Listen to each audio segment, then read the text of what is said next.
Okay, we're going to go ahead and get started. It's about 11 o'clock PST. So hello, and thank you for joining us for today's webinar, 6 Challenges to Achieving Retirement Security and How to Overcome Them. Today, I'll be discussing 6 major hurdles I've run into while helping others secure their retirement, the solutions that may help provide you a higher measure of certainty in retirement when facing the same challenges, and finally, I'll open the floor to any questions you may have concerning this topic. At any time, if you have any questions, please feel free to type them into the chat box in the Go Meet Now applet window. So let's dive right in. In my view, the road to retirement is a very long one and starts way before most people even start thinking about leaving the workforce. So naturally, the roadblocks to retirement security are thrown up well before, as well as during your retirement years. The first we'll discuss is a general lack of personal financial knowledge, which may lead us to poor decision making. Next is the shift we've seen over the past couple of decades of retirement burden being placed mainly on the individual's shoulder rather than being shared by employer, individual, and government. Related to that is our own inability to properly save for long term, even though we know that retirement is looming on the horizon. The final 3 roadblocks we will discuss have to do with retirement themselves. First, starting with a double-edged sword. Increasing lifespans and what that means to our ability to fund expenses for potentially 30-plus years. Highly connected to our longer lives is our ability to count on certain benefits like Medicare and Social Security, and those institutions' ability to remain funded.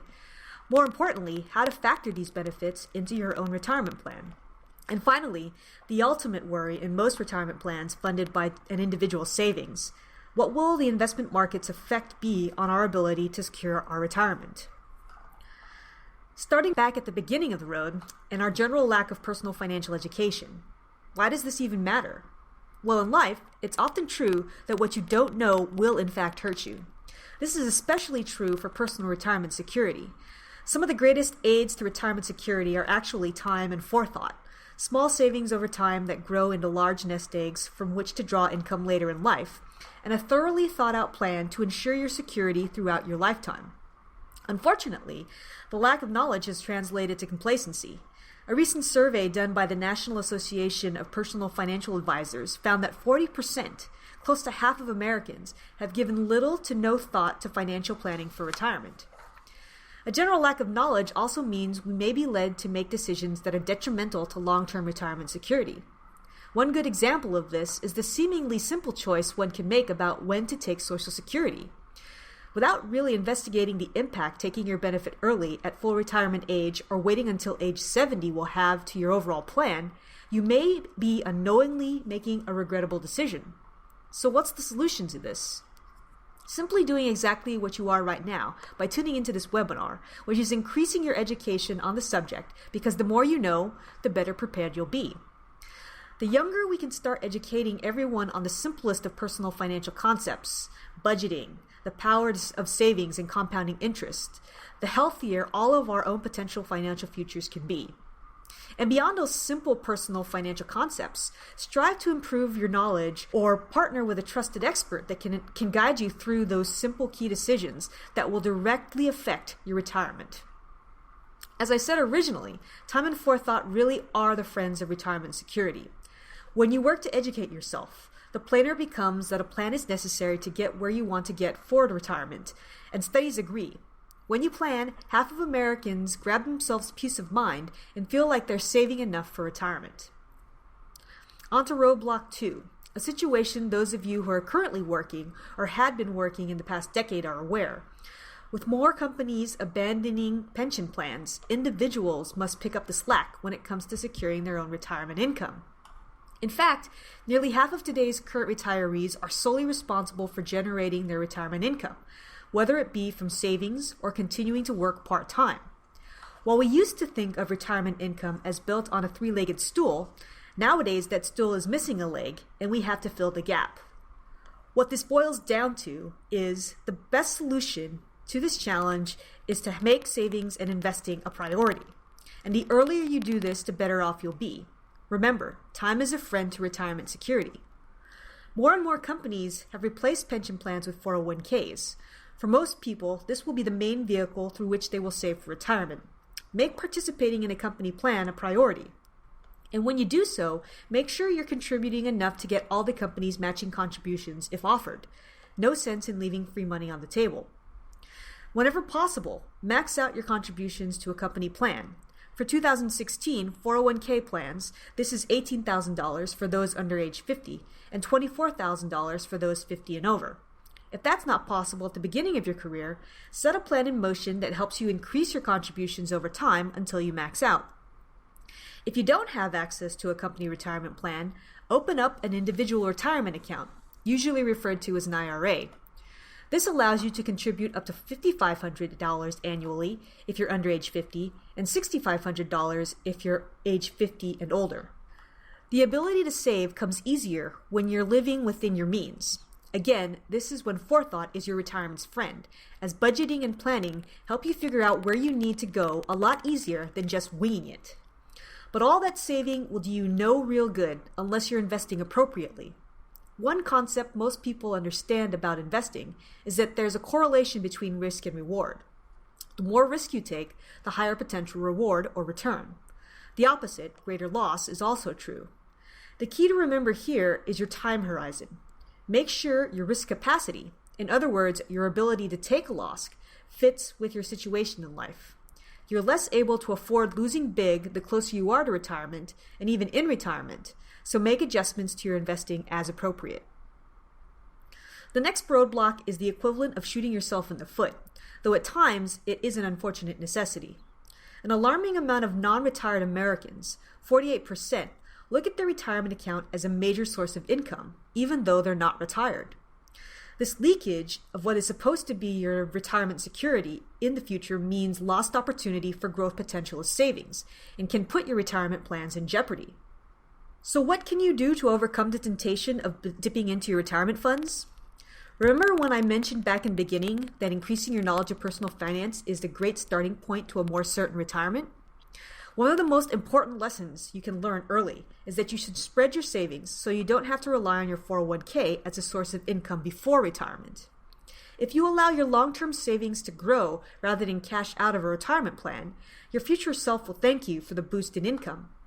An early withdrawal of $16,000 at age 30 out of a 401k could cost you as much as $471 a month in income in retirement. What you should do instead is plan for short-term as well as long-term needs by building up emergency savings along with your retirement savings. Make the effort to work both into your monthly spending plan. The next two challenges I want to look at in conjunction, as they are highly related. First is the increase we are seeing in life expectancy. As the time passes, the probability that your retirement lasting 30 plus years are increasing. Recent studies have shown that the probability of living into your hundreds is growing, which means at normal retirement age of 65, a 30-plus year time horizon is more likely as well. Which leads to the next roadblock and the strain such long-lived retirees will potentially put on programs like Medicare and Social Security. We've all heard about the dire straits both programs are in when it comes to funding. So it seems like the taxpayers of today are shouldering the workload for benefits that they may never see. When it comes to Social Security, the Congressional Budget Office projects that the trust funds will run out by 2034, at which point current inflows from workers will only be able to support 75% of benefits. For Medicare, retirees are already feeling the strain on this system, as only 60% of their healthcare costs are covered by this program. The rest has to come out of pocket. And this percentage is expected to deteriorate over time, so more has to come out of pocket. What's a retiree to do? It comes down to having a plan. When it comes to Social Security, weigh your options. Obviously, the longer you wait to take benefits, the higher your guaranteed income will be over your lifetime. Don't make this key decision lightly. And make sure your plan includes those unexpected costs of rising healthcare and long-term care. Plan for them, or speak to an advisor who can recommend ways to transfer risk like to long-term care insurance. On a lighter note, retirement should not be all about doom and gloom, so make sure you also budget in for fun, like taking those vacations you've put off. You'll feel more secure in your spending if you know your plan covers those expenses. And finally, we come to the biggest challenge of all, especially in a world where the individual has to safeguard their retirement nest egg. What happens when you have a stagnant market, much like today? Headline after headline has been heralding a challenging market environment, maybe into the next decade.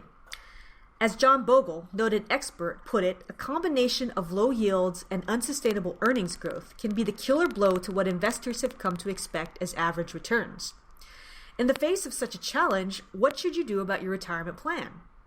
Here, whether you're retired or not, the key is to make sure you set your expectations to align with reality. By now, if you haven't already guessed, having a plan is key to any retirement security. To give you a more certain outcome, your plan assumptions have to be aligned with reality. While the next decade may be a challenge return-wise here in the United States, that doesn't mean everything will be doom and gloom. There's always a bull market somewhere, which is why diversification is still a good idea. And remember, if I haven't said it enough, time is your friend. While we may not know what returns will be like going forward, odds are negative returns will decrease with passage of time. Like I said before, just make sure your risk capacity is in line with how you are invested. And with that, we've come to the end of the presentation portion of today's webinar. It's a really short 15 minutes. So if you have any questions, please feel free to enter it into the chat box located in the Go Meet Now meeting window. And let me take a look here, and I see that there is one question. And one of the listeners has asked, what do you mean by risk capacity? As I tried to explain before, risk capacity is a little different than risk tolerance. A lot of people are probably familiar with the term risk tolerance. And what risk tolerance is usually referring to is how much volatility or the movements up and down in terms of price people are willing to go through and stomach before they call uncle in terms of investing. Risk capacity is more about how much risk you can actually afford to take. For example, when you're in retirement, your risk capacity should naturally lower because the amount of risk you can afford to take in a one-year period should be a lot less, because you can't afford to take a 50% draw down in your actual investments and expect to be able to live the same way because now your portfolio is cut in half. So your risk capacity is actually a lot less than potentially your risk tolerance, because you may be able to stomach the ups and downs of 20% market returns, but your actual ability to afford that is probably less. So risk capacity is something that you should actually get more familiar with rather than risk tolerance, especially as you get closer to retirement and are actually in retirement. Okay, and then I actually see that there is another question here, and it is asking, given the challenging market environment, what should someone be doing today, especially if they are looking to go into retirement and are maybe in retirement already? And, this is actually a really good question. I happen to agree with John Bogle. When you look at just the fundamentals and the current state of the markets now, it is going to be a rather challenging time, potentially into the next decade. We are still in a very low interest rate environment, and there hasn't really been anything from a fundamental standpoint that is going to encourage that to change. Though the Fed said that they would be raising rates, they've actually held off, even though they did raise it once, and it's just 0.25%. So until something changes within the current market environment, we could potentially be living with ultra low rates for a long time. At the same time, the U.S. market is in a situation where we have very high valuations for stocks and potentially lower earnings potential for the actual companies. And that doesn't really bode well in terms of being able to push any valuations higher if we're seeing stagnation now in earnings potential. So, that's really ripe to potentially have a challenging market environment when it comes to investing.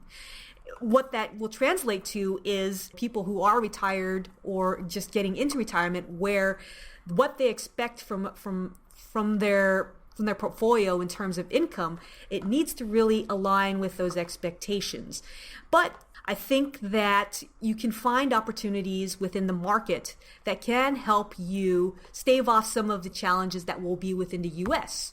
Already we're seeing some money that is flowing outside of the U.S. because Europe is going through its crises, and they have negative interest rates. They're in a lot worse position than we are here in the United States. They have negative interest rates where their countries and their banks are actually they're paying their countries and banks to hold their money in savings deposits. And so if you don't want to be part of that, the money that you have invested in those foreign countries has to flow somewhere. And so when that money is flowing somewhere, it's going in to buy some other thing. And it's just the challenge for us as investment advisors and financial planners to actually find where that money is flowing to and being in those places for our clients. So money has to get invested. We are looking for those opportunities, and those are the things that are going to help kind of stave off some of the challenges that we may see going forward when it comes to lower expectations in terms of returns for clients. They may not be in the US, they may not be in all foreign markets, but you got to be able to find those bull markets somewhere, and they are there, and that's what we look at in terms of opportunities for our clients.